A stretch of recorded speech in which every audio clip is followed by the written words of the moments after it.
귀한 화요일 아침입니다. 오늘 아침도 우리 하나님 말씀 함께 묵상하도록 하겠습니다. 오늘은 마가복음 15장 6절부터입니다. 제가 11절까지 한번 읽어보도록 하겠습니다. 명절이 되면 백성들이 요구하는 대로 제수 한 사람을 놓아주는 전례가 있더니 밀란을 꾸미고 그 밀란 중에 살인하고 체포된 자 중에 바라바라 하는 자가 있는지라.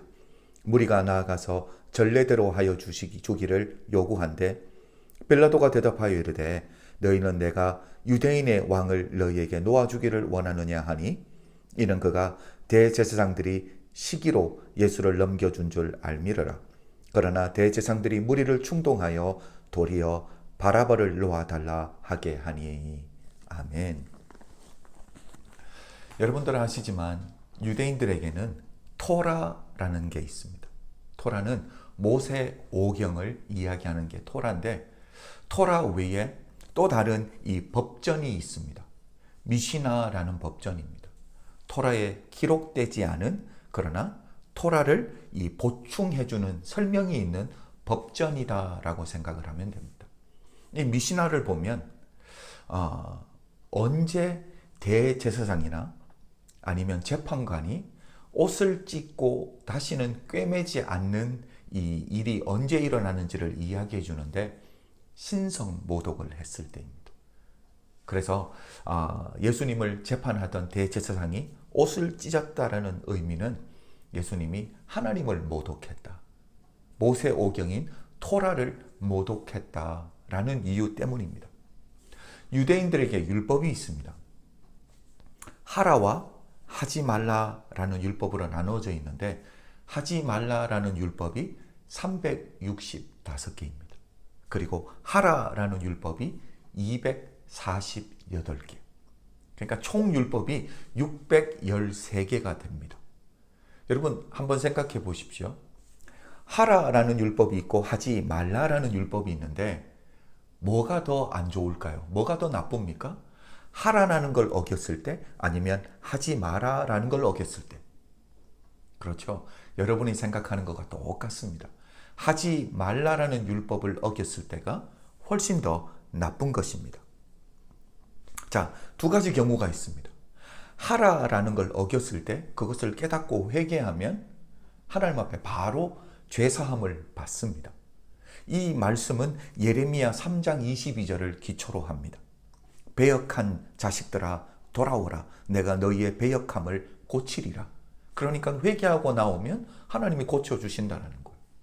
자, 그런데 하지 말라라는 걸 깨트렸을 때는 어떻게 되냐면, 회개를 함에도 불구하고 속죄일 때까지는 완전히 죄가 용서되지 않는 거예요. 그러니까 뭐 하라는 겁니까? 그 마음 안에 내가 하나님 앞에 범죄했구나라는 그 마음, 죄송한 마음을 간직하고 살라라는 거예요. 그래서 하나님 앞에 바르게 살 수 있도록. 사랑하는 성도 여러분, 오늘날 우리가 살아가는 이 시대에 이 죄에 대해서 우리가 가볍게 생각하지 않았으면 좋겠습니다. 죄가 우리를 얼마나 나쁘게 물들이는지를 알고 죄를 멀리하며 피 흘리기까지 대적할 수 있는 우리 은혜교회 성도님들이 되어야 될 줄로 믿습니다. 자, 오늘 우리 마가복음 15장으로 넘어왔는데, 이 15장 전체에서 유대인의 왕이라는 표현이 계속 반복됩니다. 약 6번 정도 나온다고 생각하면 됩니다.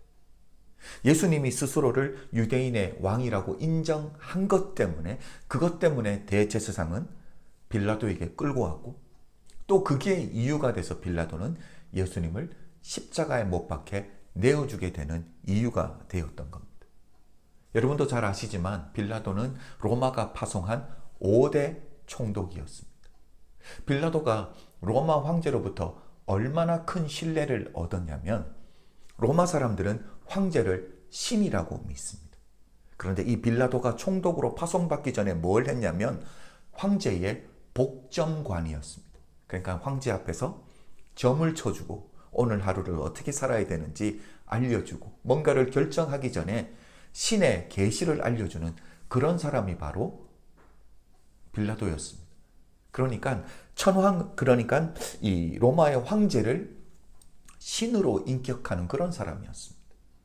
자, 그러니까 이 빌라도는 무슨 일이 있어도 예수가 왕이면 안 되는 거. 거짓 선지자에도 괜찮습니다. 그러네 왕이면 안 되는 거예요. 왜? 로마가 다스리고 있는 그 기간인데 예수님이 왕이라고 하는 것은 로마의 통치로부터 자유를 얻어내겠다라는 쿠데타를 일으키겠다는 의미이기 때문에 빌라도는 그걸 넘어갈 수가 없는 거죠. 빌라도가 예수님을 죽이게 되는 이유, 십자가형으로 내어주게 되는 이유가 바로 유대인의 왕이라는 것 때문입니다. 여러분, 이사야 53장을 보면 메시아로 오시는 예수님의 삶을 예언한 말씀이 있는데 7절을 보면 이렇게 말합니다. 이사야 53장 7절, 그가 곤욕을 당하여 괴로움을 당할 때에도 그의 입을 열지 아니하였으며. 우리 주님은 입을 열지 않습니다. 빌라도의 질문에도 답을 하지 않습니다. 제가 이것을 설명을 드렸죠. 주님이 대답을 하지 않는 이유는 뭡니까? 주님이 힘이 없어서 잡혀온 게 아니라, 어쩔 수 없이 십자가형에 달리는 게 아니라 우리를 위해서 주님이 그 십자가를 스스로 지고 있다라는 것을 보여주기 위함입니다. 10절을 보면 이렇게 말합니다. 이사야 53장 10절, 여호와께서 그에게 상함을 받게 하시기를 원하사 질고를 당하게 하셨은즉 그의 영혼을 속건제물로 드리기에 이르면 그가 씨를 보게 되며 그의 날은 길 것이요 또 그의 손으로 여호와께서 기뻐하시는 뜻을 성취하리로다. 여러분, 이게 귀중한 거예요. 그의 손으로 여호와께서 기뻐하시는 뜻을 성취하리로다. 그러니까 하나님의 뜻을 아는 선에서 멈추는 게 안 된다는 거죠. 내 삶으로, 내 손으로 그 뜻을 성취해야 된다는 거예요. 저는 우리 은혜교회 성도님들이 이런 믿음의 사람들이 되시기를 원합니다. 하나님의 뜻, 나를 향한 하나님의 뜻을 분명하게 알고 그 뜻을 내 손으로, 내 삶으로 성취해 드릴 수 있는 그런 믿음의 사람들 되시기를 주님의 이름으로 축복합니다. 우리 예수님께서, 당신께서 십자가의 죽음으로 죽으실 것에 대해서 3번 말씀하시는데, 3번째 이렇게 말씀하실 때 제자들에게 이렇게 말합니다. 너희가 내가 받는 잔을 받으며 내가 받는 세례를 너희가 받을 수 있겠느냐. 그때 주님이 말씀하셨던 잔은 바로 십자가입니다. 여러분, 예수님의 제자가 된다는 것은 어떤 의미입니까? 그렇죠. 주님이 지셨던 그 십자가 나도 지는 것. 주님이 우리에게 맡겨주시는 그 십자가 나도 기쁨으로 기꺼이 짊어지고 사는 게 예수의 제자의 삶입니다. 우리 은혜교회 성도님들은 그렇게 주님의 십자가를 짊어지고 예수의 사람들로 살아야 될 줄로 믿습니다. 자, 6절을 보면 군중들이 예수가 아니라 바라바를 원했습니다. 여러분, 성경에서 이름에 바자가 먼저 나오면 뭐죠? 바돌로메, 돌로메의 아들이라는 뜻이었습니다. 그러니까 바라바는 라바의 아들이라는 뜻입니다. 아바의 아들인데 이 아바라는 뜻이 뭡니까? 아버지의 아들이에요. 그러니까 바라바는 이 민중들 가운데서 유명한 아버지의 아들이라는 거죠. 그러니까 민중이 따르고 민중이 존경하는 어떤 아버지의 아들이었다라는 거죠. 그러니까 민중을 선동할 수 있는 위치에 있었던 사람이 바로 바나바다라고 생각하면 됩니다. 그러니까 백성들이 예수가 아니라 바라바를 원했던 게 어떤 의미입니까?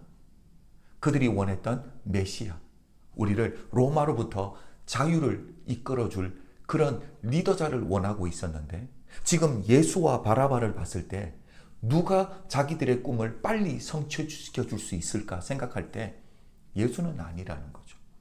바라바가 민중을 인도할 수 있는 민중의 지도자감인 바라바가 우리가 꿈꾸는 자유, 우리가 원하는 프리덤을 줄 수 있겠다라는 생각을 하고 바라바를 원했던 겁니다.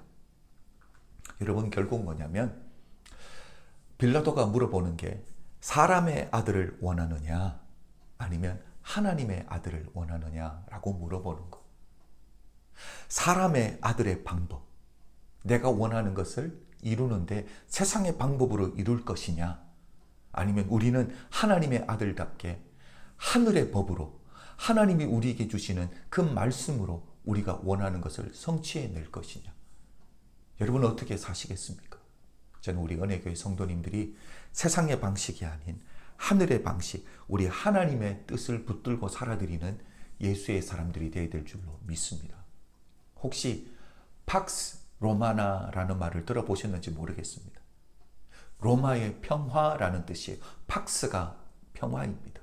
그런데 이 로마는 어떻게 그 평화를 이루어냅니까? 힘으로 이루어냈습니다. 연약한 국가를 찍어 누르고 얻어낸 평화예요. 그러니까 우리가 이런 식으로 평화를 원한다면 세상에서도 우리가 많이 가지고 많이 높아짐으로 평화를 누린다. 여러분, 예수 믿는 사람은 그게 아닙니다. 십자가를 기초로, 희생을 기초로 우리는 하늘의 평화를 누리는 자들입니다. 사랑하는 성도 여러분, 우리 은혜교회 성도님들은 위에서 군림함으로 평화를 누리는 자들이 아니라 예수 그리스도의 십자가를 배우고 그 십자가의 사랑으로 희생하고 섬김으로 하늘이 주는 평화를 맛보고 누리는 우리 은혜교회 모든 성도님들 되시길 주님의 이름으로 축복합니다. 기도드리겠습니다. 사랑해 주님 감사합니다.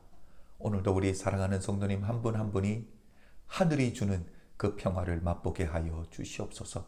세상의 방법이 아닌 하늘의 방법으로 말씀에 기초한 하나님이 주는 그 평화 맛보고 누리는 하루 될 수 있도록 축복하여 주시옵소서. 감사드리며 예수 그리스도 이름으로 축복 기도드려 싸움나이다. 아멘.